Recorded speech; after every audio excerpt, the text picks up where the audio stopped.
তাই নবদ্বীপ চাঁদ আমার গৌর সুন্দর এলেন কোথায়? শ্রীরাম নবদ্বীপ মাঝে। মাতৃ আদেশে প্রভু এলেন শ্রীক্ষেত্র পুরী ধামে। আর সে পুরী ধামের মাটিতে দাঁড়িয়ে অতি প্রাতকাল প্রভু আমার জগন্নাথ দর্শনে বের হন। আর জগন্নাথ দর্শন করতে করতে ভক্তগণের দিকে তাকিয়ে বলছে, ভক্তগণ তোমরা সকলে আমার সঙ্গে বলো। কি বলবো প্রভু? তোমরা সকলে আমার সঙ্গে বলো, প্রভাত সময় হলো,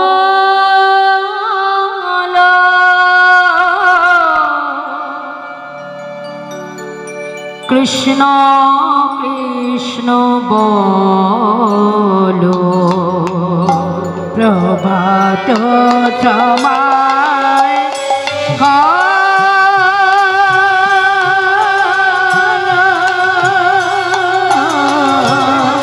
কৃষ্ণ কৃষ্ণ বলো, কৃষ্ণ ভজ কৃষ্ণ চিন্তা, কৃষ্ণ নাম করসা, নাম বিনা কলি জীবে গতি নাহিয়া, ও গো যেই নাম সেই কৃষ্ণ ভজনিষ্ঠা করি, নামের সহিতে আছে আপনি শ্রীহরি,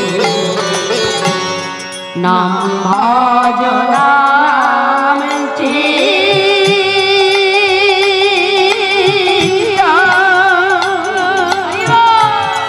নাম করো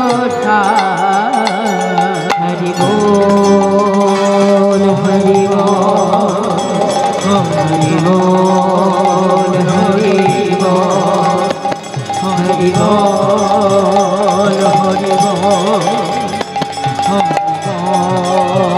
হরি বল, হরি বল।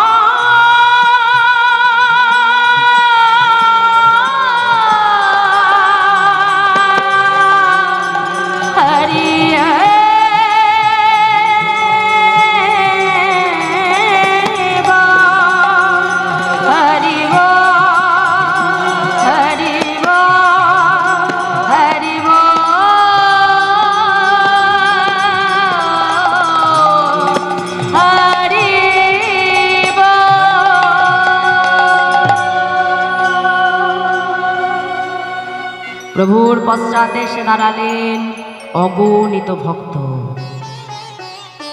আর ওই অগণিত ভক্তের পশ্চাতে এসে দাঁড়ালেন আরেক ভক্ত। ধীরে ধীরে গৌর হরি ভক্তের কাছে এসে বলছে, এই যে কি নাম তোমার? আগে প্রভু আমার নাম গোবিন্দ ঘোষ। কোথা থেকে এসেছো? প্রভু আমি যে সেই অগ্রদ্বীপের মাটি থেকে এসেছি। কার কাছে এসেছো? দয়াময় আমি যে তোমার কাছে এসেছি প্রভু। আমার কাছে? আমার কাছে কেন এসেছো? প্রভু আমি যে তোমার সঙ্গী হতে চাই। কি বললে? আমার সঙ্গী? না না না, আমার সঙ্গী হতে যেও না। কেন জানো? আমার সঙ্গী যেজন হয় তাকে অনেক দুঃখ কষ্ট সইতে হয়। তুমি তো পারবে না। যাও যাও, সময় থাকতে ঘরের ছেলে ঘরে ফিরে যাও। গোবিন্দ ঘোষ ছুটে এসে গৌর হরির চরণটা জড়িয়ে ধরল। প্রভু আমি তোমার সঙ্গী হব বলে আজ আমার সর্বস্ব পরিত্যাগ করে আমি তোমার কাছে এলাম। আজ তুমি আমাকে ফিরিয়ে দিচ্ছ দয়াময়। তুমি ছাড়া যে আমার আর কেউ নাই। গোবিন্দ ঘোষকে দেখবা মাত্রই মহাপ্রভুর পূর্ব লীলার কথা মনে পড়ে গেল। কোন লীলা মা? আসতে বৃন্দাবনে গোবিন্দ যেদিন রাস লীলা করেছিলেন, রাসমঞ্চে যতজন গোপী ততজন কৃষ্ণ, সবাই ভাবছে বধূ আমার। আর যেই না চিন্তা করলো বধূ আমার, গোবিন্দ কি করলে সমস্ত গোপীকে রেখে রাধারানীকে নিয়ে অন্তর্ধ্যান হয়ে গেলেন, যেটা অন্তর্ধ্যান রাসলীলা বলা। আর যখন অন্তর্ধ্যান হয়ে গেলেন, এখন রাধারানী মনে মনে চিন্তা করছে, দেখেছো আরে বাবা, এত গোপীর মধ্যে থেকে বধূ শুধু আমাকে নিয়ে এলো, না জানি আমার বধূ আমাকে কত ভালোবাসে। রাধারানীর মনেও আজকে অহংকার এসে গেল। মা গোবিন্দ চিন্তা করলো, রাধে আজ আমার কাছে পেয়ে তোমার মনে অহংকার এলো রায় ধরি।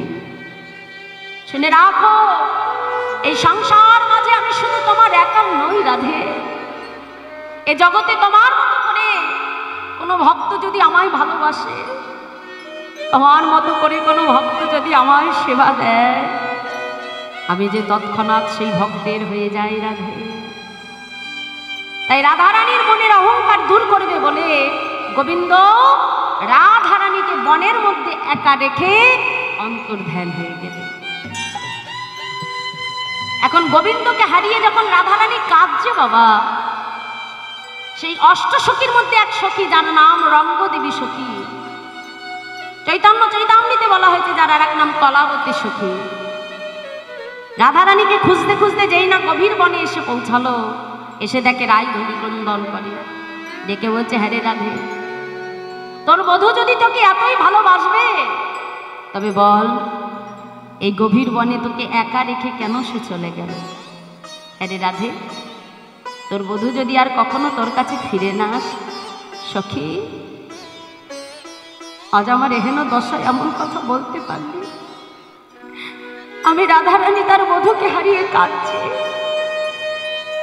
তুই আমাকে এমন কথা বলতে পারলি? সই শোনে রাম, আমি রাধারানী হয়ে আজ তোকে অভিশাপ দেব। এ জগতে কোনো ভক্ত যদি কখনো ভগবানকে হারায়, তবে ওই ভক্তের মনে যে কতটা বেদনা, কতটা যন্ত্রণা, তোকেও একদিন আমার মতো ভক্ত হয়েই সইতে হবে। তোকেও একদিন আমার মতো ভগবানকে হারিয়ে কাঁদতে হবে। আমি রাধারানী তোকে অভিশাপ দিলাম। সেই রাধারানীর অভিশাপ মাথায় নিয়ে বৃন্দাবনের রঙ্গদেবী সখী হলেন কলিযুগে ভক্ত গোবিন্দ ঘোষ। আর রাধা গোবিন্দ মিলিত তনু হলেন আমার ভাবনিধি গৌর হরি। তাই যেই না আমার গৌর হরি আজকে গোবিন্দকে দেখলো, পূর্ব লীলার কথা তার স্মরণ হয়ে গেল। বাবা মনে মনে চিন্তা করলো, গোবিন্দ তোমাকে যে আমার সঙ্গী করে নিতেই হবে, তা না হলে আমার রাধারানীর অভিশাপ মিথ্যে হয়ে যাবে।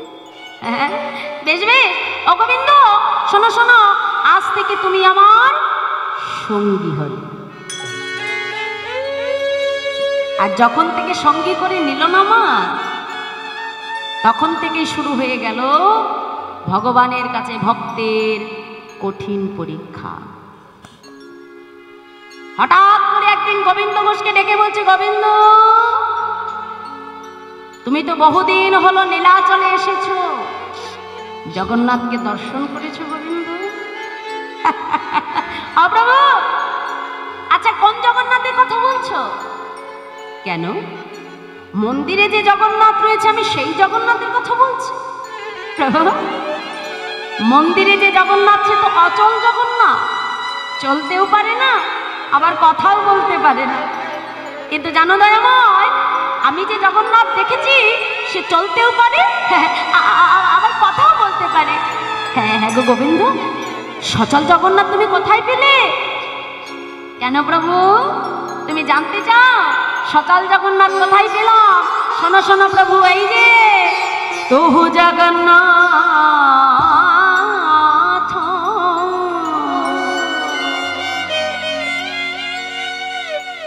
এই জগতে কাহা অসে জগন্নাথ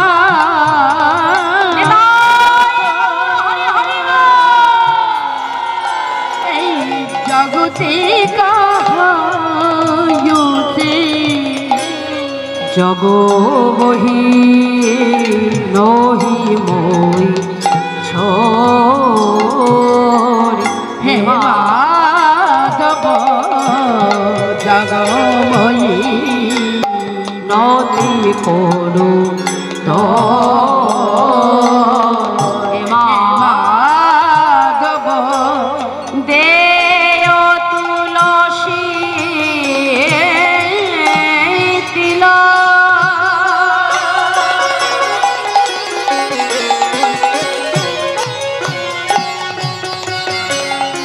আমার এ দেহ সমর্পিন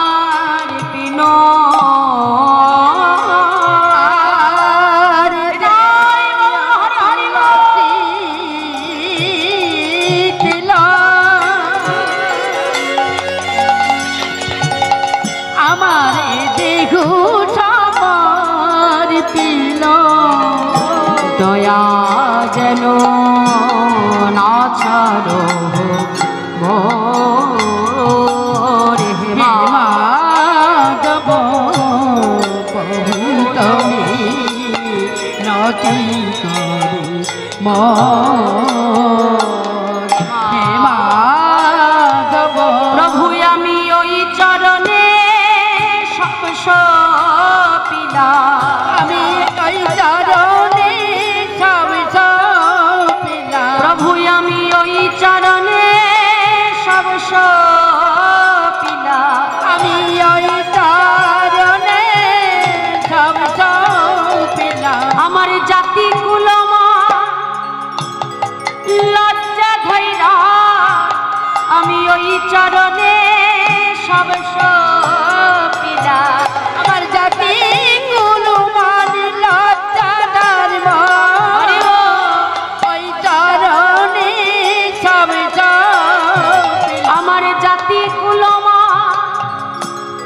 লজ্জা ধৈরা আমি ওই চরণে সব সপিলাম জাতি গুলো মান লজ্জা ধর্ম আমি ওই চরণে সব সপিলাম জাতি গুলো মান লজ্জা ধর্ম ওই চরণে সব সপিলাম জাতি গুলো মান লজ্জা ধর্ম আমি ওই চরণে সব সপিলা দেখো মা, অনুষ্ঠান হয়তো অনেক গৃহেই হয় মা, কিন্তু সব গৃহে দেখবে বৈষ্ণবের আগমন কিন্তু হয় না।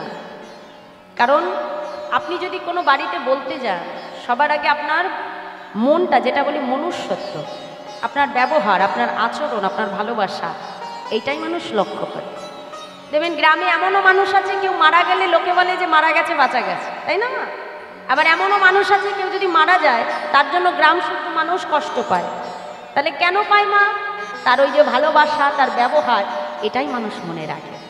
আজ এই সত্যি এই গৃহের এত সুন্দর তাদের ভালোবাসা, আপ্যায়ন, আতিথেয়তা, যে তাদের ডাকে আজ গ্রামের সকল ভক্ত আমরা সমাগত হয়েছি, এত সুন্দর হরিনামামৃত সুধা সাধন করতে পারছি।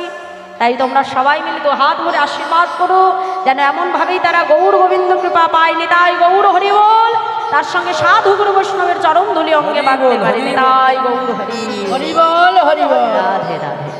তাই আজকে কি হলো মা? যেই প্রভুর দিকে অঙ্গুলি হেলন করে বলছে দয়াময়, যেই কৃষ্ণ সেই জগন্নাথ, আর সেই হলো শ্রীকৃষ্ণ চৈতন্য মহাপ্রভু। যেই না বলে যেমন মহাপ্রভু মৃদু মৃদু হাসছে, সঙ্গে সঙ্গে গোবিন্দকে ডেকে বলছে, শোনো গোবিন্দ, আমার মনে একটু বাসনা হয়েছে, আমি একটু তীর্থ ভ্রমণে যাব। হ্যাঁ গো গোবিন্দ, তুমি কি আমার সঙ্গে যাবে? তা ভগবান যেখানে ভক্ত তো সেখানে মায়েরা, তাই না? আজ এখানে ভগবান আছে বলে ভক্ত সমাগম হয়েছে, তাই তো? আজকে প্রভু তীর্থ ভ্রমণে যাবে, এই কথাটি যখনই জানতে পেরেছে নীলাচলবাসী সকলে আমার মহাপ্রভুর পাছু পাছু ধেয়ে চলেছে। হ্যাঁ, আর যেতে যেতে হঠাৎ গোবিন্দকে ডেকে বলছে, গোবিন্দ তুমি যে আমার সঙ্গে তীর্থ ভ্রমণে যাবে, তা তোমার মনে কি কোনো বাসনা আছে? গোবিন্দ ঘোষ বলছে, হ্যাঁ প্রভু, বাসনা আমার একটা আছে। তা মহাপ্রভু বলছে, শোনো গোবিন্দ, বাসনা শুধু তোমার একার নেই, আমার মনেও আছে। প্রভু, তোমার মনেও বাসনা? হ্যাঁ গোবিন্দ, আমার মনেও বাসনা। বেশ, তাহলে তোমার বাসনার কথা আমি আগে শুনি। হ্যাঁ, বলো প্রভু, তোমার মনে কি বাসনা? হ্যাঁ, মহাপ্রভু আজকে গোবিন্দকে ডেকে বলছি, শোনো গোবিন্দ, আমার মনে কি বাসনা জানো? শোনো শোনো।